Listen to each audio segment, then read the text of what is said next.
മുഖ്യമന്ത്രിക്ക് ഏകാധിപതിയുടെ സ്വരമെന്ന RSP ഇടതുപക്ഷ സർക്കാരിന്റെ ജനവിരുദ്ധ നയങ്ങൾക്കെതിരെ RSP പാലക്കാട് ജില്ലാ കമ്മിറ്റിയുടെ നേതൃത്വത്തിൽ സ്റ്റേഡിയം പരിസരത്ത് പ്രതിഷേധ സദസ്സ് സംഘടിപ്പിച്ചു. രാജഭരണത്തെ അനുസ്മരിപ്പിക്കുന്ന രീതിയിൽ മുഖ്യമന്ത്രി ഏകാധിപതിയായിട്ടാണ് ഭരണം നടത്തുന്നതെന്ന് പ്രതിഷേധ സദസ്സ് ഉദ്ഘാടനം ചെയ്തുകൊണ്ട് RSP സംസ്ഥാന കമ്മിറ്റി അംഗം C. ഉണ്ണികൃഷ്ണൻ ആരോപിച്ചു. കേരളത്തിന്റെ ആഭ്യന്തര വകുപ്പും ആഭ്യന്തരമന്ത്രി പിടിപ്പുകെട്ട ആഭ്യന്തര സംവിധാനമായി കേരളത്തിന്റെ ആഭ്യന്തര മേഖല മാറിയിരിക്കുന്നു.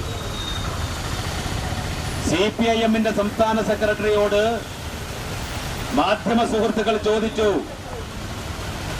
സിസ്റ്റത്തിന് എവിടെയാണ് തകരാറ് സംഭവിച്ചത് എന്ന് ചോദിച്ചപ്പോൾ സിസ്റ്റമെല്ലാം ഓക്കെയാണ്, പക്ഷേ പിഴവ് സംഭവിച്ചു എന്ന് കേരളത്തിലെ കമ്മ്യൂണിസ്റ്റ് മാർക്സിസ്റ്റ് പാർട്ടിയുടെ സംസ്ഥാന സെക്രട്ടറി പോലും സമ്മതിക്കേണ്ട സാഹചര്യത്തിലേക്ക് കേരളത്തിന്റെ സാമൂഹ്യ പശ്ചാത്തലം ആഭ്യന്തര മേഖല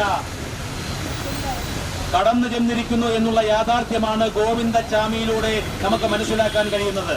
ജയിലിന്റെ പ്രിസൺ ഓഫീസേഴ്സോ അതല്ലെങ്കിൽ അവിടുത്തെ ഏതെങ്കിലും തരത്തിലുള്ള പോലീസ് ഉദ്യോഗസ്ഥർക്കോ യാതൊരു വിധത്തിലുള്ള കാര്യനിർവഹണത്തിൽ ഇല്ല എന്നുള്ള യാഥാർത്ഥ്യം ഇന്നലെ കൊണ്ട് നമുക്ക് ഗോവിന്ദച്ചാമിയിലൂടെ നമുക്ക് ബോധ്യപ്പെട്ടിരിക്കുകയാണ്.